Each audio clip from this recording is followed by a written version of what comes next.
Hi, I'm Nevin and I'm going to do a few videos about vaping. This first one is going to be about how I started out. I'm going to do a second video about suppliers and my experiences there, varied experiences there. And then in the third video we'll go through some of the equipment that I've got. I will show you it in a minute, but the equipment that I've got in a little bit more detail, do a mini review of my impressions of it as a new starter, shall we say. And speaking of new starter, I just want to explain that I am very new to vaping. I've really only been vaping properly for about a month. There's a lot more experienced guys out there, a lot better videos with a lot more detail and information from people that have been doing this for a while. Not only doing vaping for a while, but also doing video reviews, etc. So go and watch those guys. They're well worth watching. They've been a great help to me, most definitely. So the first one is, before I get onto that, I just want to explain that it's my first YouTube video, and I'm just using the webcam with the built-in microphone. This webcam must be 5 years old, so I'm sorry for the sound, and I'm sorry if the quality isn't great. Things will improve. So how I started out about a year ago with the Cigalite type vapors, devices, that the ones with a little light on the end. I'm sure you've seen them, and I didn't get on with it, if I'm quite honest with you. I didn't taste great. I didn't like the draw on it. The batteries only lasted 5 minutes and it went in the bin after about a week. And then in mid-December I decided I wanted to try again.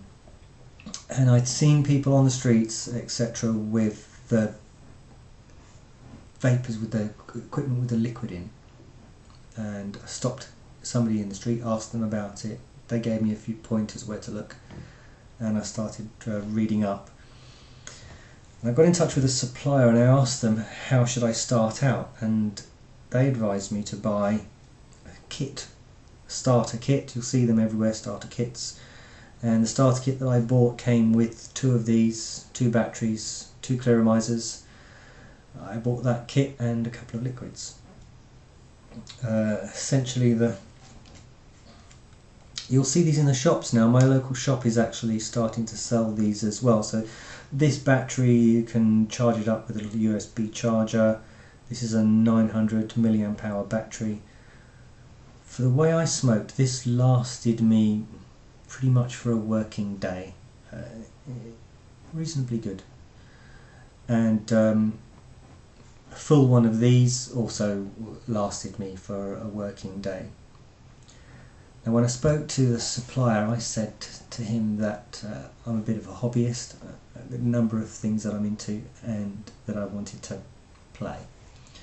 So he suggested that I get the rebuildable version of these. Now this is a rebuildable one.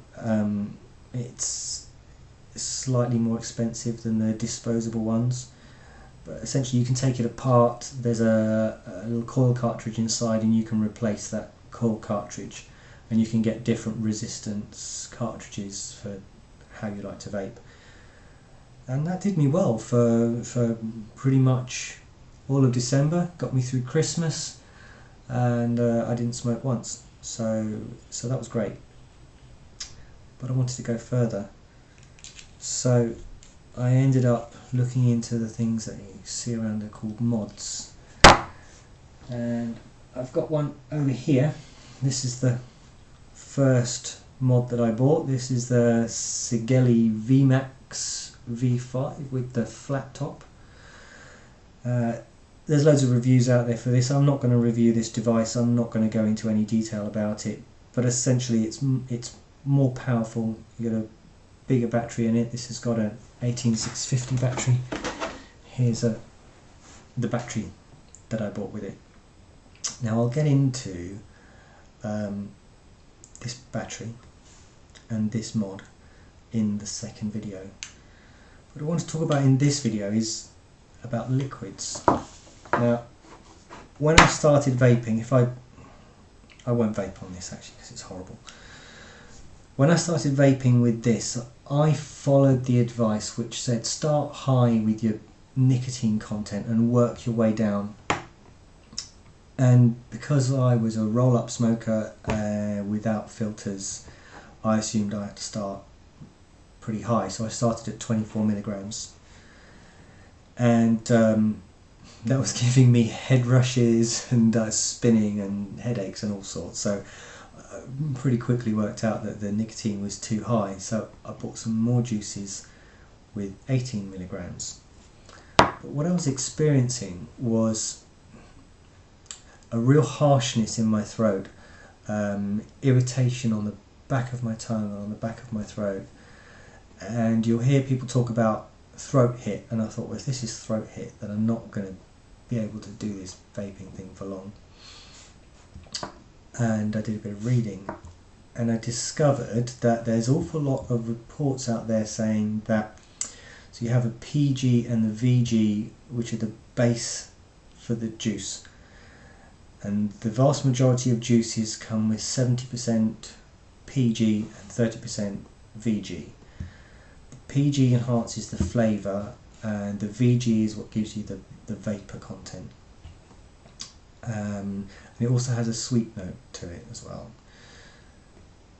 And it also, you'll see reported that some people are PG intolerant, in that they can get an irritation from PG. So I assumed that was me. And I went out and I bought some high VG juices, but still with 18 milligrams of nicotine, and I was still getting the irritation, soreness in the back of the throat, harsh on the tongue, and I thought, this can't be right. Maybe vaping's not to me. Maybe not for me. Maybe I'm too sensitive to this method of taking nicotine. And I did a bit more reading, and I discovered that actually the nicotine can cause the discomfort. And I only found it in one place on a forum somewhere in an old thread. Doesn't seem to be very well reported. Certainly nobody in any videos that I've watched said it, although it may have been said and I may just not have watched that person's videos. So I thought I'd say it in my first video. If you're getting a real irritation on the back of your throat and on the back of your tongue, then it might not be PG, it might be the nicotine content. I've now dropped down to 5 milligrams of nicotine. I'm still getting plenty of nicotine. I don't feel the need for a cigarette. It's plenty strong enough for me, and I'm not getting the irritation. I'm starting to enjoy vaping. In fact, I started to enjoy vaping so much that I decided these weren't good enough for me, and moved on to the mods and some of the other tankomizers, you'll probably call them. I've also started getting into rebuildables. I've bought myself a Genesis rebuildable that I'm struggling with. I've bought myself a dripper, which I love, and a couple of sub-ohm tanks. And the sub-ohm tanks are going to be the subject of my second video, so come back and watch that. Thanks very much for watching, and see you soon.